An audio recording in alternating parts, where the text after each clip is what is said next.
మహిళా స్వశక్తికి ఆమె ఒక నిదర్శనం. పట్టుదలే పెట్టుబడిగా పెడితే ఎలాంటి ఫలితాలు వస్తాయో నిరూపించిన వనిత ఆమె. తన జీవన ప్రస్థానంలో ఎన్నో కష్టాలు అనుభవించి ఈరోజు కష్టమే తనను చూసి భయపడే స్థానానికి ఎదిగారు. కనీసం తినడానికి సరిగ్గా ఆహారం కూడా లభించని రోజుల నుంచి కోట్ల రూపాయల టర్నోవర్ అయ్యే కంపెనీ ఏర్పాటు వరకు ఆమె జీవితంలో ఎన్నెన్నో మైలురాళ్లు. వరంగల్ గ్రామీణ మహిళ కల్పనాదేవి విజయగాథపై మన విమెన్ బులెటిన్లో సక్సెస్ స్టోరీ.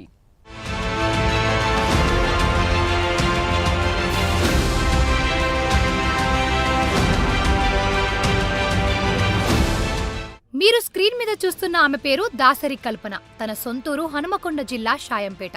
ఒకప్పుడు కల్పన వ్యవసాయ కూలి. రోజు గడవడమే కష్టమయ్యేది. కానీ ఇప్పుడు స్వయం శక్తితో ఎదిగి కోటి రూపాయల టర్నోవర్ దాటిన కంపెనీకి అధిపతి అయ్యారు. సంచుల తయారీ చేపట్టి మరికొందరి మహిళలకు ఉపాధి కల్పిస్తున్నారు. ఎందరికో ఆదర్శంగా నిలిచిన ఈమెకు మొన్న ఢిల్లీలో జరిగిన గణతంత్ర వేడుకల్లో పాల్గొనే అరుదైన అవకాశం కూడా దక్కింది. పట్టుదలగా ప్రయత్నిస్తే అసాధ్యమేదీ లేదంటారు కల్పన.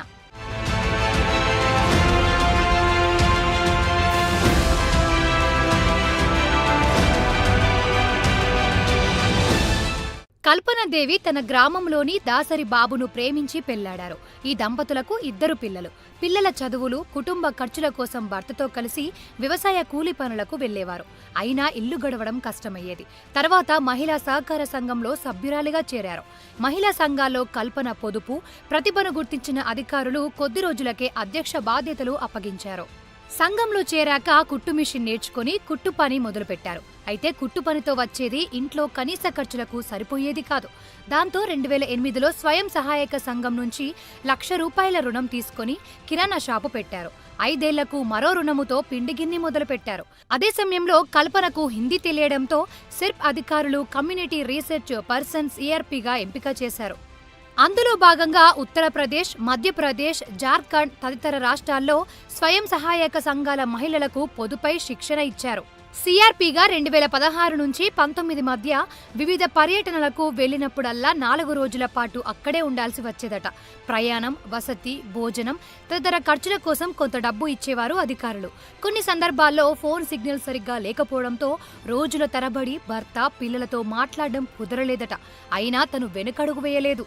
OMS లో హిందీ CRPగా ట్రైనింగ్ ఇస్తాలని తెలిసి ఒక 100 రోజుల ట్రైనింగ్ తీసుకొని ఆ ట్రైనింగ్ లో నేను సెలెక్ట్ అయ్యి జార్ఖండ్, మధ్యప్రదేశ్, ఉత్తరప్రదేశ్ అక్కడ 2 సంవత్సరాలు అంటే అక్కడ సంఘాలు చేయడం, మనలాంటి పేద మహిళలను వాళ్ళను మోటివేషన్ చేసి సంఘాలలో ఉంటే ఇట్లా లాభాలు ఉంటాయి, మేము సంఘాలలో ఉండి ఇట్లా లాభాలు వచ్చినాయి మాకు అని వాళ్ళను మోటివేషన్ చేసి అక్కడ సంఘాలు చేసి వచ్చిన తర్వాత 2019లో కరోనా వచ్చింది. కరోనా వచ్చినాక మళ్ళీ మొదటికి వచ్చింది. మా ఆయన ఖాళీగా ఉండడం, నేను ఖాళీగా ఉండడం. అంతా సెట్ అవుతుందని భావించేలోపే కరోనా వారి జీవితాలను చిన్నాభిన్నం చేసింది. పిండి గిన్నీపై సంపాదన తక్కువ, మరో ఆదాయం లేదు. దీంతో అప్పులు పెరిగాయి. వీటి నుంచి బయటపడాలంటే మరో వ్యాపారం చూసుకోవాలని నిర్ణయించుకున్నారు. కానీ ఏ వ్యాపారం పెట్టాలో అర్థం అవ్వకపోవడంతో చివరకు యూట్యూబుల్లో వెతుకుతుంటే సంచుల తయారీ గురించి తెలుసుకున్నారు. తక్కువ పెట్టుబడితో మంచి లాభాలు సాధించవచ్చని నిర్ణయించుకున్నారు. దీంతో 2001లో స్త్రీనిధి పథకం ద్వారా 2 లక్షలు రుణం తీసుకుని హైదరాబాద్ నుంచి ముడి సరుకు తెచ్చి సంచులు తయారు చేయడం మొదలుపెట్టారు. తమ బ్యాగులకు వినియోగదారుల నుంచి మంచి స్పందన రావడంతో సంతోషించారు. లాభాలు బాగా రావడంతో బిజినెస్ ను విస్తరించారు. 2 దఫాలుగా మరో 11 లక్షల రుణం తీసుకుని వ్యాపారాన్ని విస్తరించి లాభాలను పెట్టుబడిగా మలిచి ఉత్పత్తిని పెంచారు.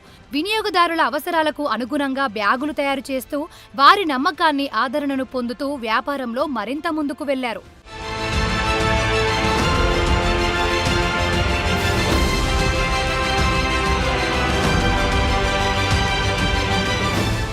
చుట్టుపక్కల ఊళ్లకు వెళ్లి బ్యాగులు అమ్మేవాళ్లట. కానీ ఇప్పుడు వివిధ కంపెనీల నుంచి అధికంగా ఆర్డర్లు వస్తున్నాయట. ముడిసరకు బెంగళూరు, చెన్నై నుంచి తెప్పిస్తున్నారట. ప్రస్తుతం షాయంపేటలోని తయారీ కేంద్రంలో 4 మహిళలు పనిచేస్తున్నారు. తమ టర్నోవర్ ఏడాదికి 100 కోట్ల రూపాయలకు చేరిందట.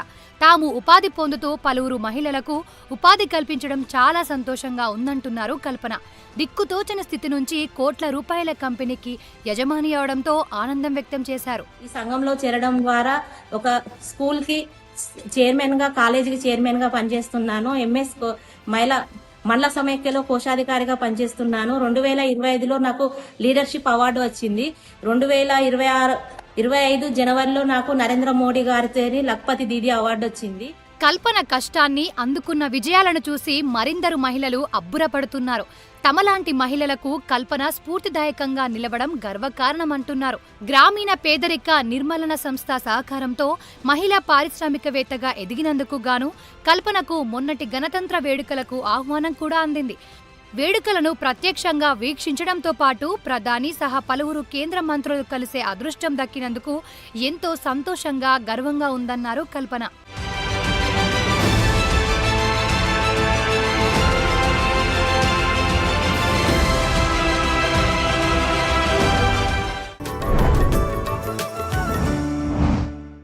ఇది వాల్టి ప్రైమ్ మహిళా బులెటిన్. నమస్తే.